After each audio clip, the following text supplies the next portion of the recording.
He reworded my email and presented it at the executive meeting like it was his idea, again. The same damn email I drafted while microwaving leftover lasagna at 11:47 p.m., juggling 3 monitors and a cat with gastrointestinal issues. He just added an Oxford comma and called it a critical strategic reframing. They applauded.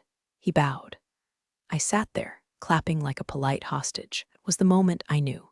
If I didn't take that Hawaiian vacation, I'd end up lighting my badge on fire and flinging it into the espresso machine. Let me introduce myself before I combust. I'm a 42-year-old project manager in a beige-carpeted purgatory known as the Systems Development Unit of Vierkson Technologies. Sounds important, right? It is for them. They just don't know it. For the last 5 years, I've been the sole architect, guardian, underpaid janitor of Project Titan, a Frankenstein system built from duct tape, Python, and sheer emotional repression.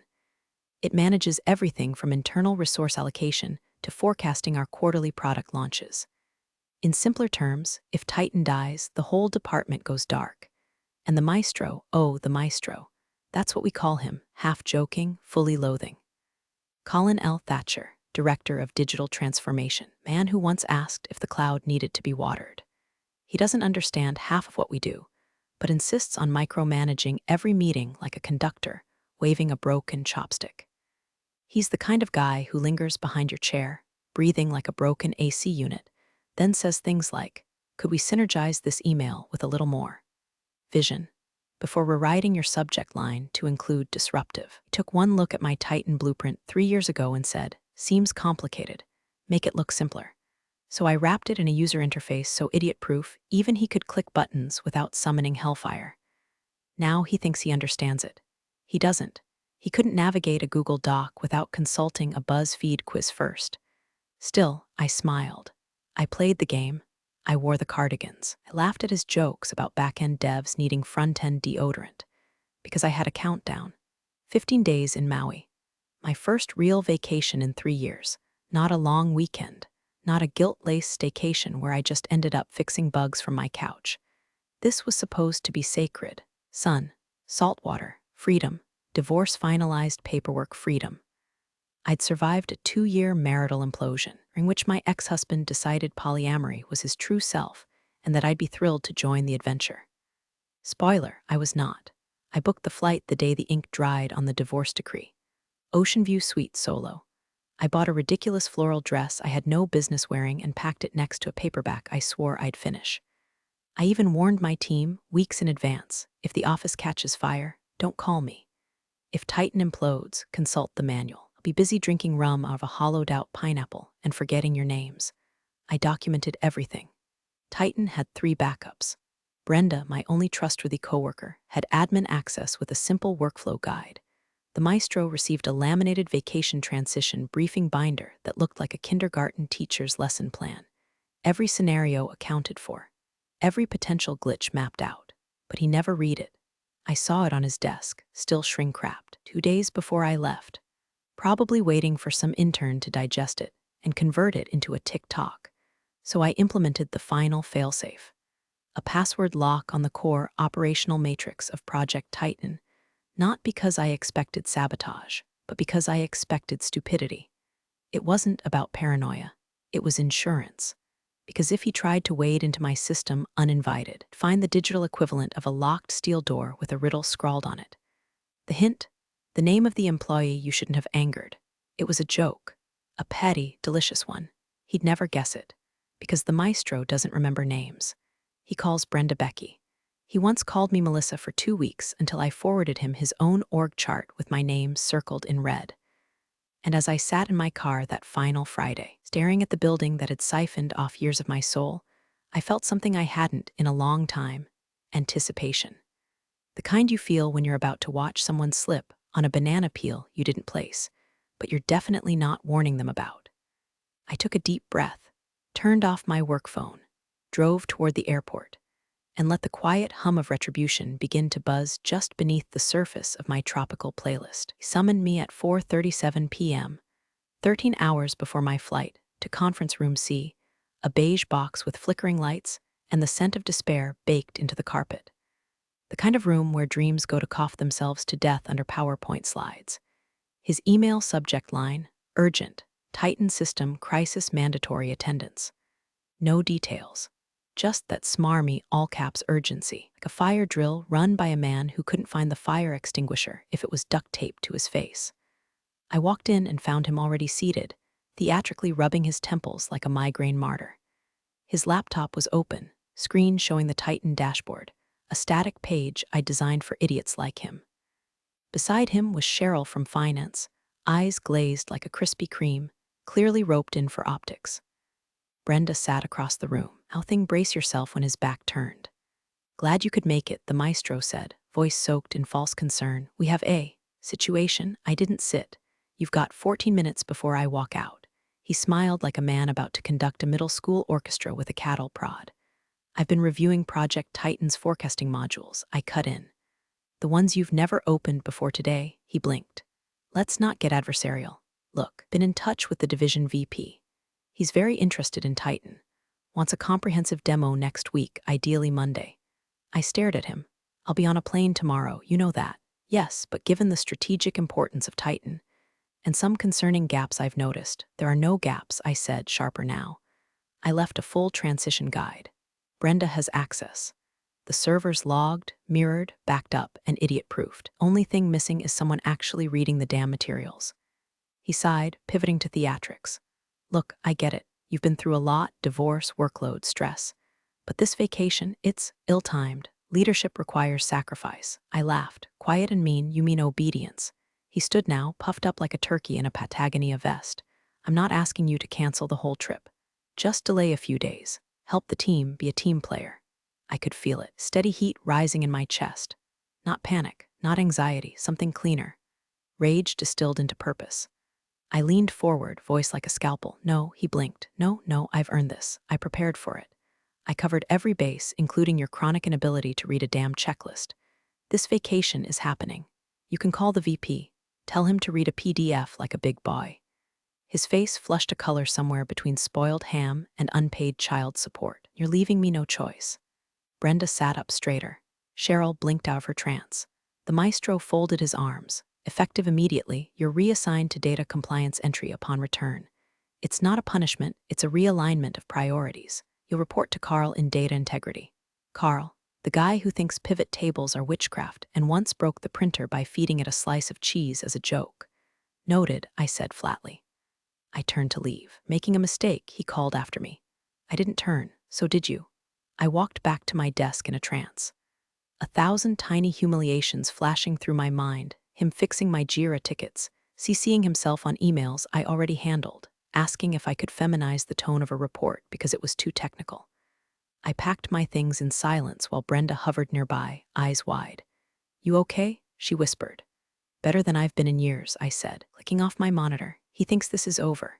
He has no idea what's locked behind that password. She looked confused. I smiled. The hint's poetic. And with that, I walked out of the office with a severance-level calm. Not because I was quitting, oh no, but because I'd just declared war. And the best part, he wouldn't even realize it until the bullets were already in the air. He waited until the 9 a.m. stand-up. The rat bastard didn't even wait for people to sit, clear his throat. Just walked in like a man delivering a eulogy, he wrote himself, and said, before we begin, I have an announcement regarding team restructuring. The air froze. Brenda actually flinched. I already knew. You don't spend 6 years watching a narcissist twitch without learning the rhythms of their tantrums.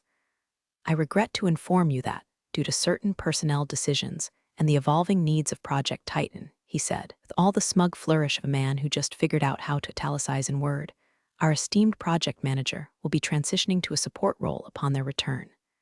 Specifically, data integrity entry. A pause. No one spoke. Not even the usual brown-noser from UX who laughs at Maestro's jokes like she's being paid per giggle. Everyone just stared. My coffee cup trembled slightly in my hand, though my face stayed stone. This is, of course, temporary. Added, a chance to reconnect with the core processes, to rebuild trust. We value everyone's contributions. When they're committed, he didn't say my name, he didn't have to. I took a slow sip, swallowed the sour coffee, and smiled. Not a warm smile, not a kind one. The smile of a woman standing ankle-deep in gasoline, holding a lit match behind her back. I see, I said carefully. Thank you for the clarification. Then I turned and walked out, 30 pairs of eyes burning into my spine. Brenda bolted after me. Don't say anything, I told her. But he wants a scene. I'm giving him silence. It'll terrify him more. I packed with clinical precision. Plants, chargers, the emergency chocolate stash I'd hidden in a file cabinet labeled vendor contracts. I left behind the team photo he once photoshopped himself into after missing the retreat. Left it face down. He watched me from his glass office, arms folded like a petulant Greek statue. His mouth moved like he wanted to say something, maybe even apologize. But the moment passed. I slid my badge into a drawer. I still had access, of course. He didn't even think to deactivate it. I said nothing to anyone. Just grabbed my suitcase from under the desk, already half-packed with my flight outfit, and walked straight out the front door. Halfway down the parking garage ramp, my phone buzzed. Brenda again. Is acting like you just died. Keeps pacing. Ask Cheryl if you'll come to your senses before the VP arrives Monday. I didn't reply. I drove home, changed into my airport clothes, and sat down at my laptop for one final gift. Titan was prepped for this.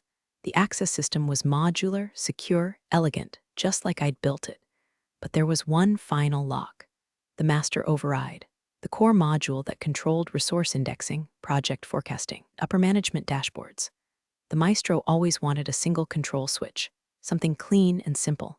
I gave it to him with a catch. I opened the console, entered the sequence, and activated the lock. Core access restriction enabled.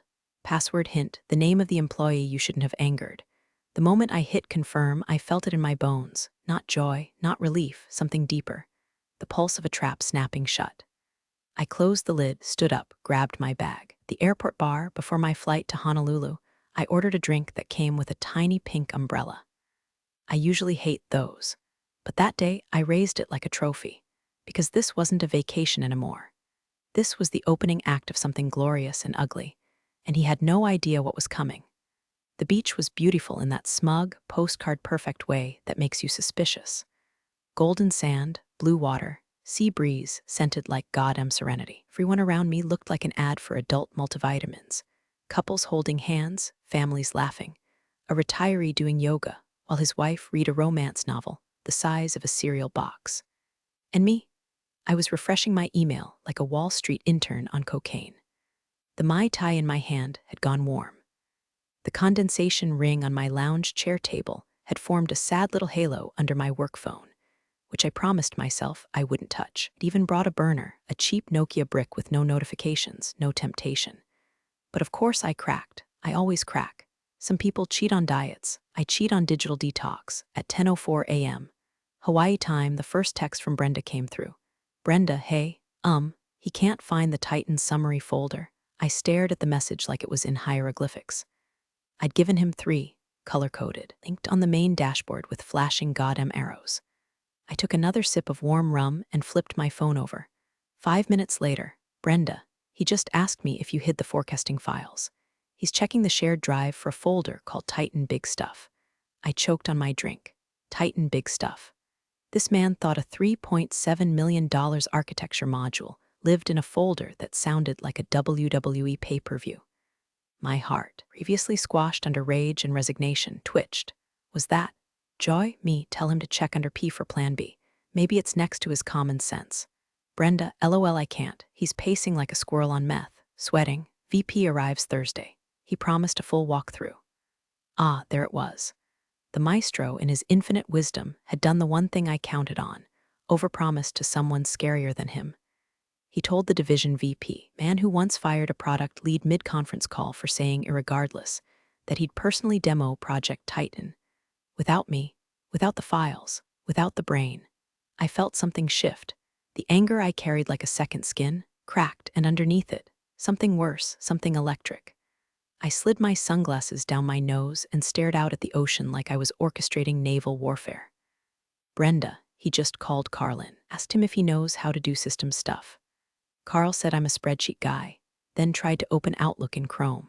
I snorted, loud enough that the woman on the next lounge chair looked up from her Danielle Steele novel. I gave her a smile that probably looked too toothy. I sat up straighter, adrenaline pumping through sun-soaked skin. I wasn't just watching a disaster, I'd built it.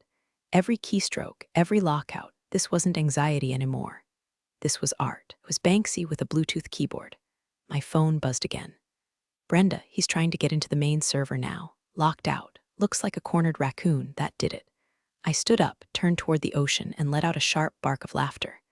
Nearby tourists turned their heads. Let them look. I was thousands of miles away from the mess, sipping overpriced rum, while a man with a LinkedIn full of stolen credit melted down in a room I no longer had to enter. I walked back to my hotel room barefoot, sandals in one hand, phone in the other. I had a view of the pool. Some woman was crying on FaceTime. Some kid was peeing in the shallow end. And back in the mainland, a grown man was Googling how to open Enterprise Portal without admin password like a child, trying to unlock a liquor cabinet with a butter knife. I tossed my phone on the bed, opened my laptop, and checked the Titan system's activity log. 7 failed login attempts, 3 password resets requested, 1 administrator account disabled due to suspicious activity. I leaned back, cracking my neck. The fun was just getting started. The screenshot came at 3:17 a.m., Hawaii time. My phone buzzed on the nightstand like it had a grudge, rattling against a half-empty glass of pineapple juice and a room service receipt for volcano nachos I didn't even remember ordering. I squinted at the screen, bleary-eyed, till sunk halfway in a rum-fueled dream involving Jason Momoa and a malfunctioning elevator. Then I saw it. Brenda had texted one thing, "You're going to love this." Attached was a photo of the maestro's monitor, taken from an angle that could have landed her in corporate espionage court. The screen showed the Titan Core login portal dark navy interface, blinking in polite defiance. Centered in the middle, a single text field, and below it, the hint I'd written months ago. Password hint, the name of the employee you shouldn't have angered. I stared at it for a long time, not because I was shocked, because it looked even better in reality than it had in my head, like meeting your baby for the first time and realizing it has your ex's credit score and your favorite middle finger. I grinned so wide it hurt. Me, he left that open. Brenda went to get a double espresso and one of those weird protein bars he eats when he's spiraling. Said he needed to refuel for a security deep dive. Left his laptop open like it's 2003. Me, God bless his incompetence. Brenda, he tried the CEO's name, twice. Then the VP, then his own. He literally typed in me, out loud, like the computer would just know. I let out a laugh that nearly woke the couple in the next suite. He tried himself. Of course he did. The maestro had always seen the world like a mirror maze, every problem just a reflection of his own misunderstood genius. Every error someone else's mistake. The idea that I, the one he demoted, humiliated, publicly undercut, might be important enough to be the answer? Unthinkable. Brenda, he even said, who would be arrogant enough to set this up like a riddle? Me? Tell him it's probably the intern. They're full of tricks. Brenda, I can't. I'm hiding in the break room. He's pacing like he lost his wedding ring and his dignity in the same drawer. Outside my window, the sky was turning lavender. The ocean purred softly in the distance, unaware or uncaring that I was orchestrating a digital slow burn from the comfort of a king-size bed and hotel-grade air conditioning. I could smell bacon wafting from the breakfast buffet below. I pulled the blanket tighter around me and stared at that screenshot again. There was something exquisite in it, this moment where the trap wasn't just sprung, but silently mocking the one who walked into it. He'd been so certain he could handle Titan, so sure I was replaceable, disposable, a spreadsheet with legs. Now he was stuck, locked out, and the only way through was admitting something he never would, that I mattered, that my name, the one he never remembered and never respected, was the key to the entire system. The irony was so thick you could butter toast with it. Brenda, what do I do? Nothing, let him stew. Brenda, VP's coming tomorrow. He's gonna lose it, me, that's the plan. I lay back on the pillow, heart thudding with a new kind of energy. Not stress, not guilt, power. I wasn't panicking anymore, I was savoring. The password hint wasn't just a barrier, it was a message. A confession, a taunt, and the maestro, he was too arrogant, too self-obsessed, too small to solve it. The countdown had started. He just didn't hear the clock yet. Called me at 6:02 p.m. local time, just as I was finishing a shrimp skewer the size of a toddler's arm. The phone buzzed against the bamboo placemat. Unknown number. But I knew it was him. That particular flavor of desperation always leaks through the signal. I let it ring twice, because dignity, and then answered with the kind of voice you use when you've just come from a massage and your enemies are bleeding out in the distance. "This is Melissa," I said sweetly, twisting the knife of the name he always forgot. There was a pause. Then his voice, syrupy and cracked like someone trying to sell a used car while mid-nervous breakdown. There you are. I hope you're enjoying the, islands, Hawaii, right? Maui, Oahu. He was guessing. He didn't know. Of course he didn't. Somewhere with palm trees, I said, sipping my drink loudly through a straw. Great, great, he said, too quickly. Listen, just wanted to touch base, work family and all that. There's been a teensy hiccup with Titan. Nothing big, just one of those silly digital lockouts. Not a big deal. I could hear him fidgeting. Something clacked, probably that ridiculous gold pen he twirled when trying to sound important. I imagined him sweating through his undershirt, pacing a conference room filled with silence and unclicked dashboards. So anyway, he said, dragging out the vowels like molasses, there's this little password thing. Just a formality. The core module, I'm sure you know. There's a hint, very clever, very you. Thanks, I said, deadpan. Right? So he continued, clearing his throat with all the grace of a raccoon choking on a sandwich. I was wondering if you could. Maybe just shoot that over to me, the password. Just to get things moving again. The VP's asking questions, and you know how he gets when his expectations aren't aligned. I leaned back in my chair, gazing at the ocean like it was applauding me. I'm sure you'll figure it out, I said lightly. I mean, the hint's right there. Another pause, longer this time. His voice dropped half an octave. Melissa, you've tried the VP's name, haven't you? I said, twisting the screw just a little. And yours? That's cute. I bet you even tried Cheryl. Silence. Let me save you time, I continued, letting my voice go flat and quiet, like the edge of a blade. Can't guess your way out of this. You have to see it. And that's the one thing you've never been able to do. He exhaled sharply through his nose, a barely contained snarl. I could practically hear his molars grinding into dust. You've made your point, he snapped. Have I asked, feigning innocence. Because from where I'm sitting, coconut drink in hand, it kind of feels like I'm just getting started. He said nothing. I could hear fluorescent lights buzzing on the other end, faint shuffle of someone tiptoeing past the chaos. Then he hung up. No goodbye, no threat.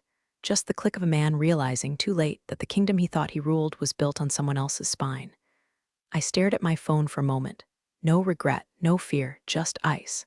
The dynamic had shifted. The leash was in my hand now, and he knew it. Every second he fumbled, every breath he took inside that lockdown system was a silent admission. He needed me. I was done pretending that was a two-way street. I walked back into the office on Monday morning with a souvenir mug in one hand and the look of a woman who had seen God, punched him in the throat, and gotten a tan doing it. The elevator dinged open onto our floor like a coffin lid, revealing a space that smelled like burnt coffee and quiet dread. The overhead fluorescents hummed with extra aggression, and nobody made eye contact. The bullpen, normally a hive of performative clicking and fake laughter, was dead silent. Even Carl, the spreadsheet necromancer, was hunched over his desk like he was praying for death or an IT miracle. I took my time walking in. Let the moment breathe. My heels made a deliberate, echoing sound on the tile, each step another funeral bell. Brenda glanced up from her desk and gave me a look that said, "Oh, you beautiful maniac," without a word. The maestro's office, dark, lines drawn, chair empty, nameplate crooked like it was reconsidering its life choices. His signature gold pen sat abandoned on the desk, cap off, dried out. Fitting. I passed by his empty command center and headed toward my new desk, if you could call it that. A folding table shoved between the printer and the bathroom door, with a computer that wheezed when I booted it up, like it had been yanked from an elementary school and left to rot. There was a sticky note taped to the monitor. Welcome to data integrity entry.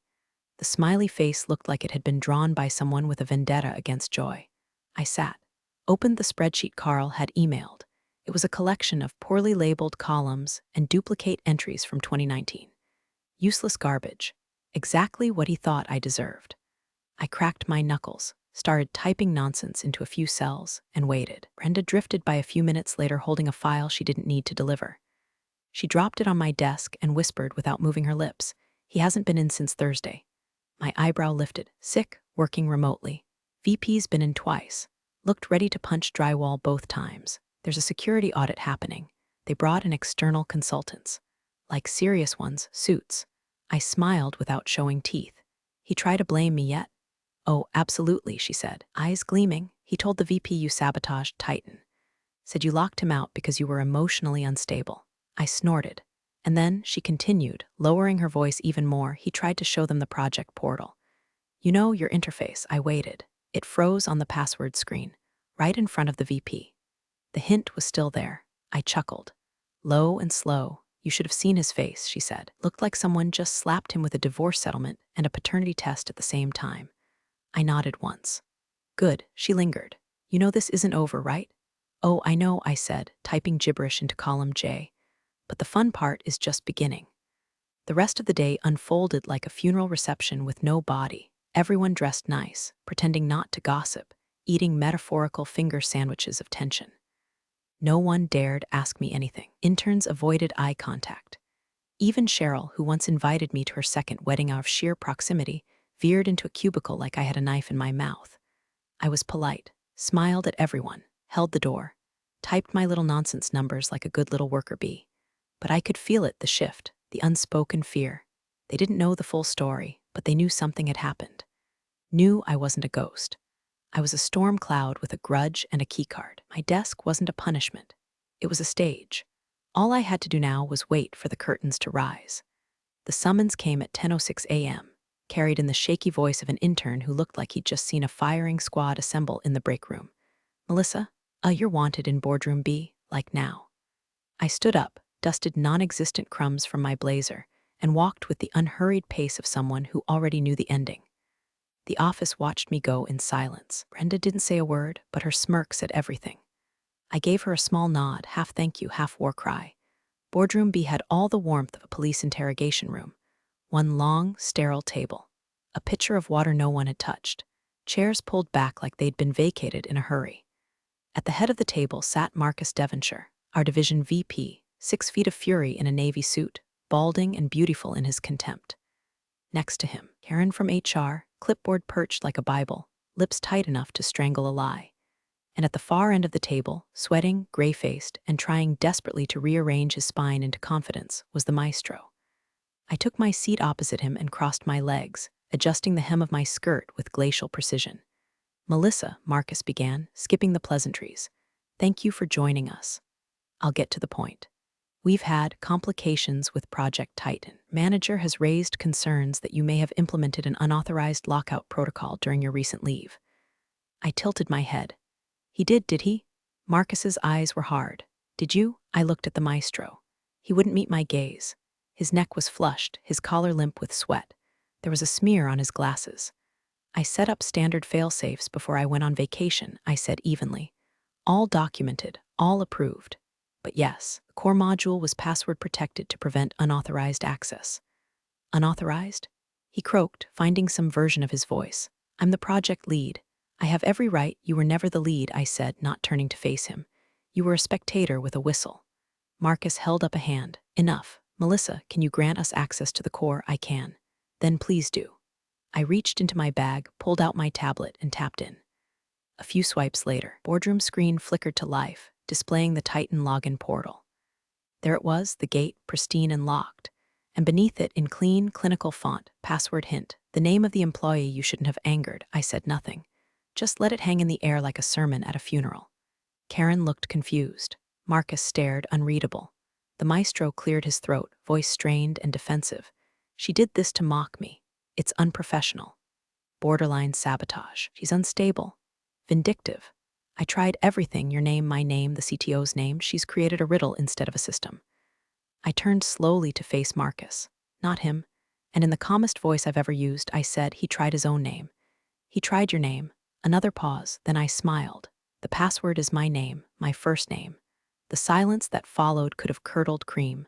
The maestro blinked, swallowed, deflated. You could see it. Precise second, the structure of his ego collapsed under the weight of his own stupidity. The way his mouth opened, then closed, like a file failing to launch. Karen's pen stopped moving. Marcus looked at me, then at the maestro, then back at me. He didn't ask for further explanation. Thank you, he said. You're dismissed. I stood, packed my tablet, and left without a word. As I stepped out into the hallway, Brenda was there, pretending to copy something from the copier tray. I didn't need to say anything. She grinned. So, that just happened. I nodded once. That just happened. And behind me, the door to Boardroom B clicked shut, louder this time, like the final nail in someone else's coffin. The email hit inboxes at 3:42 p.m. Subject line: Organizational Update Digital Transformation Division Body. 4 clinical sentences of corporate euthanasia, dressed up in HR cologne. Colin L. Thatcher had been relieved of his duties effective immediately. The stated reason? Personnel mismanagement and jeopardizing a key company initiative. No farewell lunch, no commemorative mug, not even a recycled inspirational quote about new beginnings. The maestro was erased like a typo, a ghost in a cheap suit. Brenda printed the email out, framed it in an old IKEA photo frame, left it on my temporary desk with a sticky note that read, "He who controls the hint, controls the kingdom." I laughed, for real this time, loud enough that the UX team poked their heads over the cubicles like prairie dogs. At 4:16 p.m., I was called into Marcus Devonshire's office. No boardroom, no clipboard Karen, just Marcus and 2 leather chairs that smelled like dead ambition. He didn't waste time. "Melissa," he said, "we owe you an apology." I raised an eyebrow. "That doesn't happen much around here." "Well," he said, sighing, "that's going to change. Effective tomorrow, you'll resume oversight of Project Titan. But we're also creating a new role, and I want you in it, Director of Systems Innovation. You'll report directly to me." I blinked. "Director? Autonomous. You'll have your own budget, hiring privileges, and no middle management oversight. No more babysitting narcissists." I nodded slowly. Weight of it landing. No more maestro. No more petty politics. Just authority, clean and sharp. He extended his hand. "You built Titan. Now build what comes next." I shook it. Firm, steady. The exact opposite of the woman who sat silently in Boardroom B months ago while a man stole her work 1 PowerPoint at a time. That evening, I went home, showered, changed into something with a vengeance neckline, took myself out to a steakhouse with no mercy on the prices. Corner booth, dim lighting, a ribeye the size of a steering wheel, cooked rare. I ordered a $120 bottle of Cabernet and drank it like it had offended me in a past life. Halfway through the meal, I pulled out my phone and scrolled through my contacts until I found his name, Colin L. Thatcher, the maestro formerly of my nightmares. I didn't block him. I didn't send a gloating message. I simply deleted him. Gone, like the mistake he always was. As I sat there with a full belly, buzzed and buzzing with satisfaction, I realized something. I hadn't just won. I'd rewritten the ending. He tried to make me a cautionary tale. I made myself the sequel. And this time, the only one getting locked out was him. You're the real stars of the corporate jungle. Thanks for watching. Hit subscribe, or I'll flick the switch on your old cubicle memories.